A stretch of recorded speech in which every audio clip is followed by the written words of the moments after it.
So in this video I'm attempting to refine the details in the still life arrangement and demonstrate how to get the glass looking very shiny, how to complete the silver, the wine in the glass as well.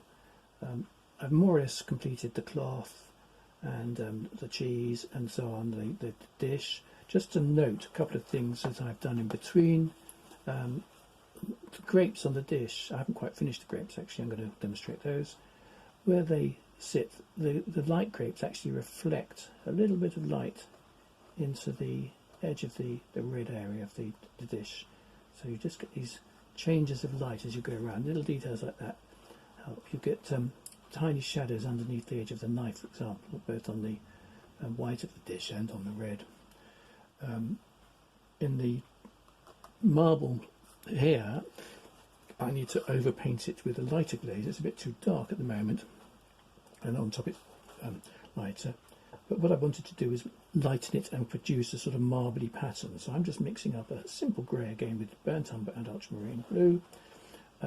Lots of white in it this time, a paler grey. And it's a slightly creamier grey than I'm getting out of those two colours. So this is where I add a little bit of raw sienna. And we're aiming for a sort of, what do you call it, a dove grey. So on the palette it's this one here. So it's the brown and the blue plus a little bit of yellow in the form of the raw sienna. Adding white, so we get a really pale grey. And to start with, the top of the marble bit has got some more light in this. And I'm literally just stippling this colour now into here, not doing it too solidly. But I'm going to go into it with a couple of shades to try and get the effect of the stone, of the marble. So I'm just painting carefully this area at the edge of the top, between the cheese and the edge of the cheese board. I'm going to do the same down in the front edge here, beneath where the shadow is cast. I'm looking very much at my arrangement just side my easel for the actual objects. So this photograph is just more for your information than mine. I prefer to work from real life. Apart from anything else, it makes my life much simpler. So I'm just going around the gap between the cheeses, also the top of the slab here has got a paler coat. Perhaps it's easy just to push it in as a flat coat initially. And there's a bit of a cast shadow underneath the cheddar cheese, and also the shadow next to the red Leicester here. There's a bit of a shadow just in here. So I'm just mixing a darker grey so I can graduate the grey I've just put into it. The edge of this shadow isn't as sharply defined as some of the other cast shadows. So just a little bit of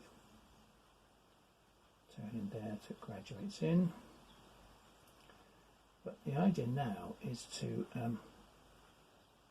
stipple some slightly different shades. I'm adding a little bit of more raw sienna to this pale mixture, supposed to make a slightly creamy version, same sort of tint.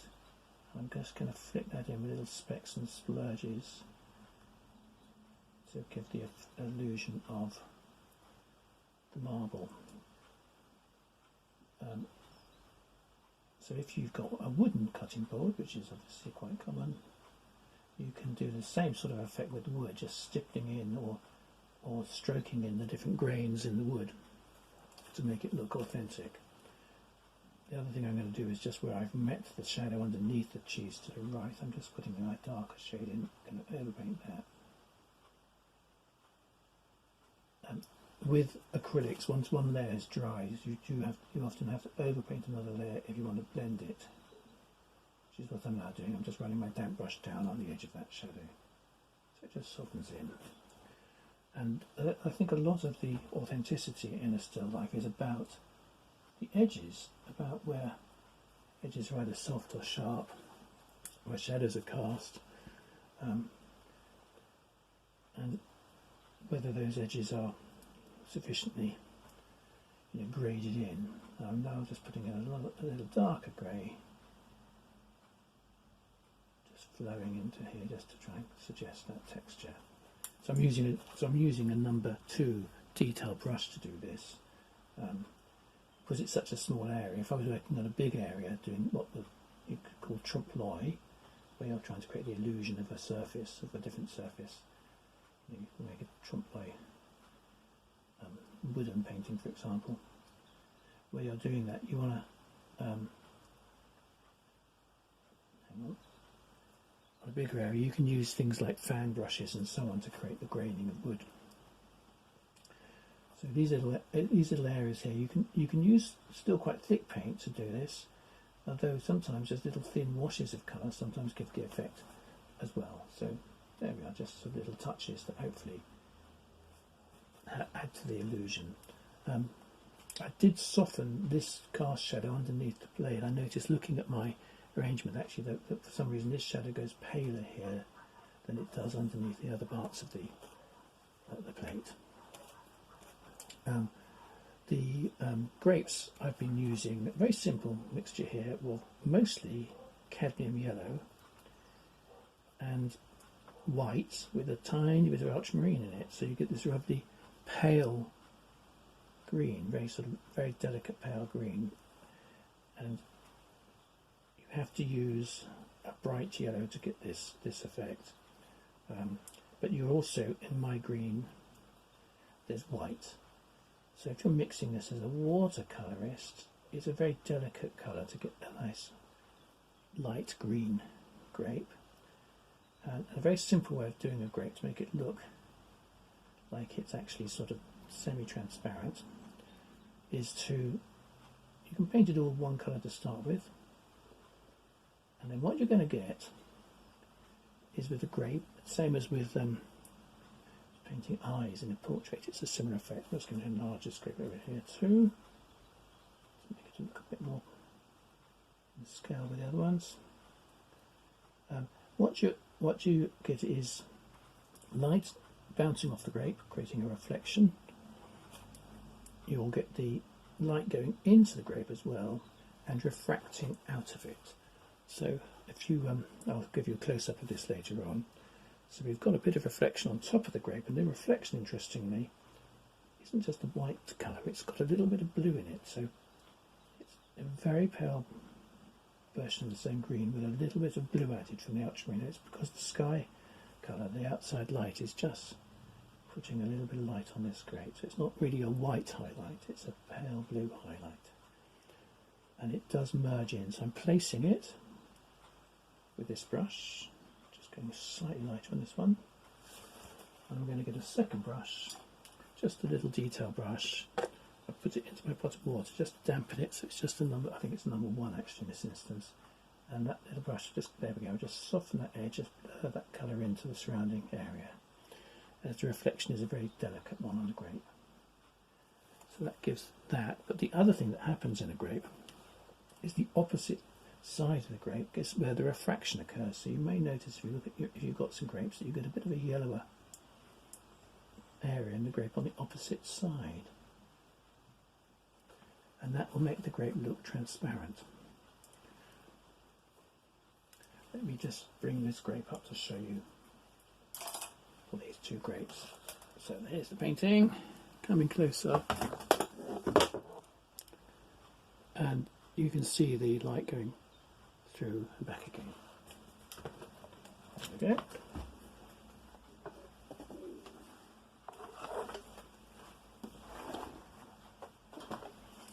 So the next thing is to work through the other ingredients. Obviously I do more grapes over there. I'll do you a red grape next. So the red grapes are really almost black if you look at them. I mean, they're a real black. So what we're doing is I'm putting a mixture, a very simple mixture of alizarin crimson with ultramarine blue. This gives slightly too vivid a purpley colour. So into that I add a bit of burnt umber, and what you're trying to get is something which is almost, it's a very dark purple. So this is the colour here. Maybe don't show up so much on the video, but I've started these grapes off, so let's just overlay this colour and refine the edges. Nice crisp edge to the grape, and it's almost, as I say, a black colour. having sort of sketched these grapes in earlier, I now go around them and expand them slightly and put a nice crisp edge on. This is where you do need to just add a tiny bit of fluid to your paint. So for the acrylic artist, a little bit of water, but it is minute, so you just get that little a nice crisp edge. If you're painting like me in a sort of traditional way. If you are an oil painter, again, just a little bit of terps. And what I do with terps is I put a little bit of oil in it, linseed oil normally. And the idea is not to use too much oil. You want to get a nice sharp edge to your grapes. What you can do is, in your dipper, put about 1/3 oil, 2/3 terps, or Sansador if that's your preferred medium. So I'm now painting around the outside edge of these grapes, getting lovely and dark. Just when they sit right on the surface of the dish, they go really dark. And then they've got a lovely, I'll hold one up, I'll take it off my plate and show it to you. Got a lovely sort of dusty highlight on them. And that dusty highlight is a sort of, you have to add a tiny bit of white to your paint. If you're a watercolourist, you might just find that lifting the colour back very slightly is, with a damp brush, is enough to create this highlight area. So I'm just adding a little bit of white, but I'm also going to add a tiny bit of raw sienna, the yellow we've used right from the start, to produce this sort of slightly dusty highlight colour. So I place that on the top of the grape where it's catching the light. Do it on both of these. And again, let's take a second brush. I'm actually using a little hot brush here, just a damp hot brush. I'm just going to soften that in to the surrounding area, just blur it out a bit so it's not too sharp a contrast. And then you don't get so much transparency in a dark grape. You might get a little bit of reflected light coming off the white of the dish on the opposite side, or even of another grape, the pale grapes. So you can look at, see which, if that's the case. It's just giving enough highlights. You start with the dark and then come back in with the light, and then you can take a tiny bit of light white right at the end, and sometimes you get a little hint of white on the upper part of the grape, but it's not quite white. And if you're quick, you can just, with your damp brush, push that highlight into the surrounding mauvey shade that you've just placed. So you get a nice little highlight on your grape like that. And don't forget the grapes themselves throw shadows, but interestingly the shadows are different colours. The black grapes, or the red-black grapes, are throwing a bluer grey shadow, and in this instance, this shadow, by the way, I've placed it already, has got light reflecting back into it on the back part of it, so it's a shadow that's got two shades to it, just to make your life a bit more tricky. See what I mean about these little details that create extra interest?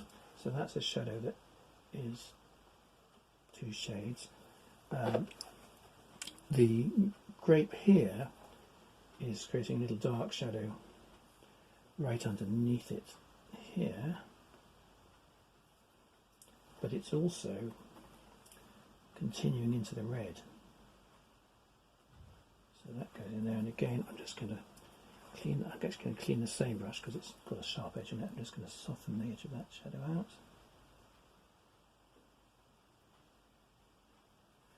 But the white grape here and here, they're throwing shadows which are actually slightly greenish. So it really does make your life a bit harder. So I've got to take a ultramarine and lemon and cadmium rather mixture, so a darker shade of the actual grape, and I've got to put it down, and in fact I've got to grey it slightly. I've got to put a tiny one. It's got to have a little bit more blue than the mixture of the grape above it, and it might even have a tiny bit of brown in it, so it's a sort of it's almost a khaki colour actually. So that grape on the white dish throws a sort of khaki shadow, not a blue-grey shadow. So the shadows, it's not a reflection, it's a shadow. Don't confuse the two. So you've got shadows being thrown, so I've got to do it for this one too. And into that shadow, because the white grape is a bit more transparent, I've actually got a little bit of the pale green colour shining into that shadow, so I'm going to soften the middle of it with a little touch of the paler shade, and the same under here, it goes a little bit paler. And it's actually, the other thing is the white grape is reflecting into this dark red, so I've got a lighter bit of colour in here. And the whiter area of my plate here is actually slightly catching the greenish tinge as well, so we've got slightly different colours, so the white plate is reflecting different colours at each point. It's going darker there, lighter there, greener, so you've got quite a lot of different colours to pick up on. Just lighten that again. This is relatively easy to do with oil paints. It's a little bit tricky with acrylics, interestingly, because you've got edges that are drying on you all the time unless you use the retarder. It's getting a little bit slightly whiter. Bit in there. Well, I've just gone in there a little bit lighter, so a tiny bit of white on a damp brush. So tiny touches, okay, to give the surface of the grape, to give the shadows of the grape, to give the reflections in the grapes, and so on. So I can do the same on those grapes. I won't make you watch the whole of that. So let's do the glass over here. The wine itself is a very dark red, but it's not just a crimson. You've got to add a bit of ultramarine and a little bit of burnt umber to your alizarin crimson to give this dark red, and some overpainting the colours I've already put in here. And you get a bit of that dark in the top here, not through all of it. A bit of it over there, not quite so dark. Let's just go a bit paler. The other thing I'm going to do is just wipe the brush, dampen it and wipe it on a rag, so my paler bit can be softened out at the edge, just a damp stroke.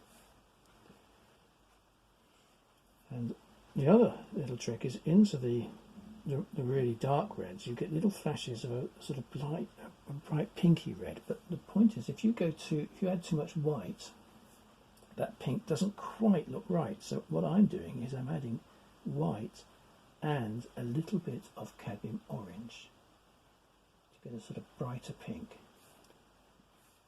A bit of brighter pink on the surface of my wine here.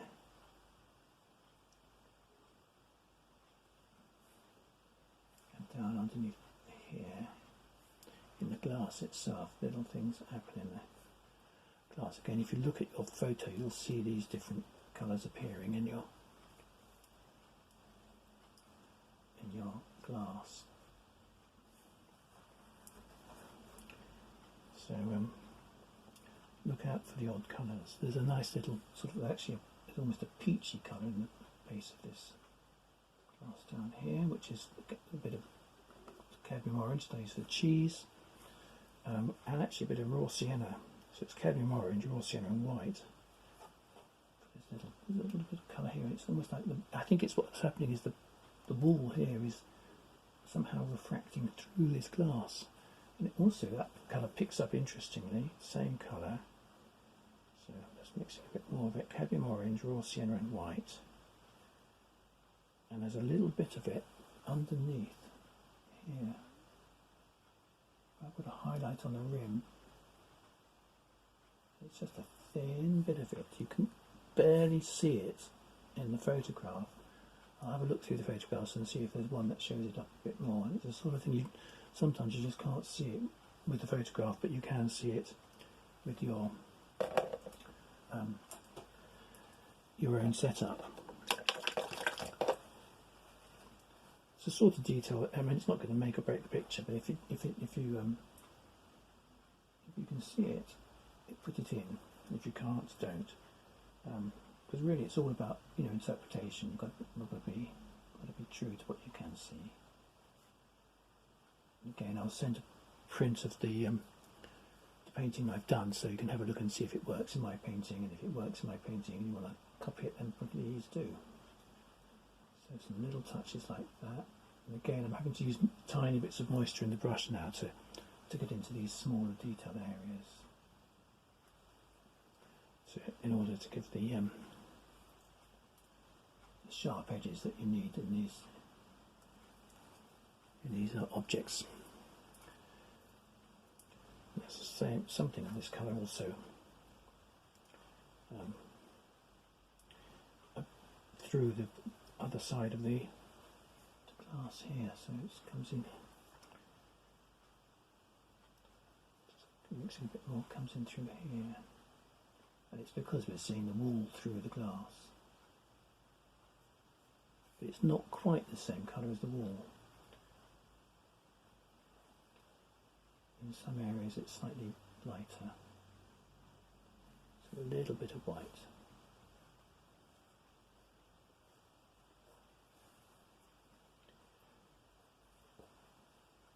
You can see a bit of it in the photograph.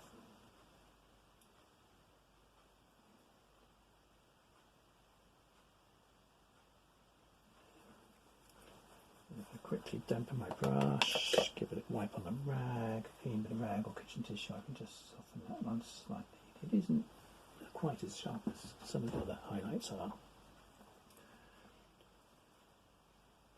And there's a similar bit of colour, but not quite so light. In here, I've gone a bit purplier, then I'm going to bring that back with a bit more of a peachy colour. Peachy ochre colour.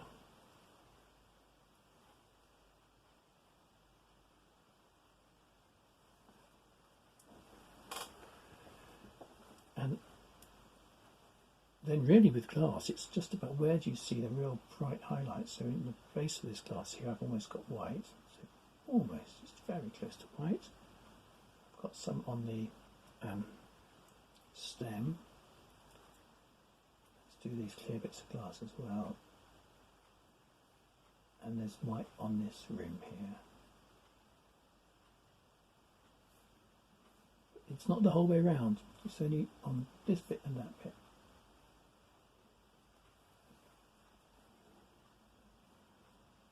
Not quite so white, there's a light bit, but not quite so white on the edge there.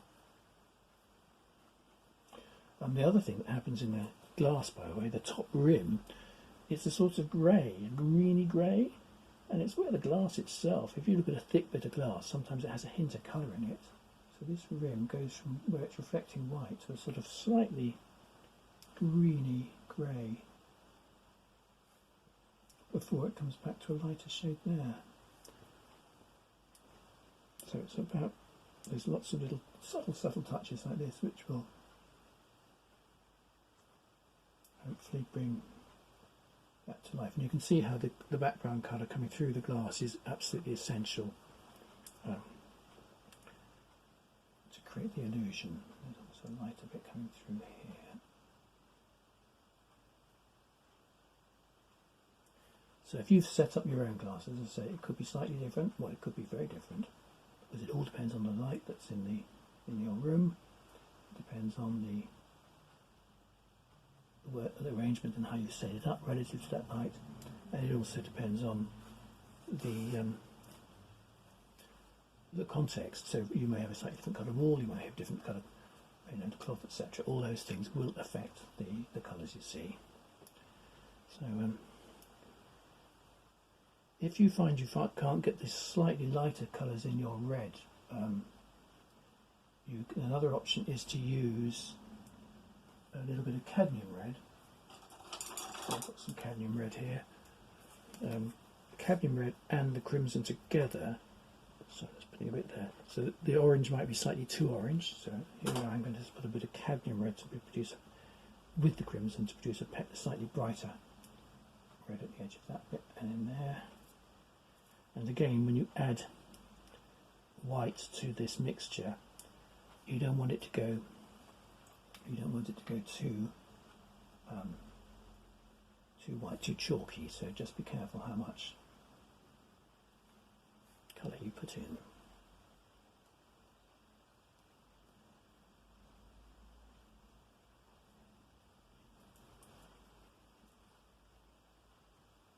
On the opposite side of the glass, it's actually going slightly greyer, the red here. So I'm putting a little bit of the mauvey blue in.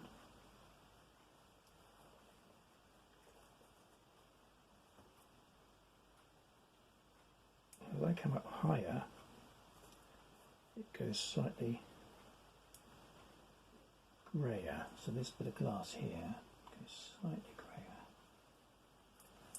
So what I'm going to do now, I'm going to do a few more little details, and rather than you watch the whole process, I'll jump you back, I'll do some more details here, then I'll pick up on the silver and on the bottle and show you how to bring them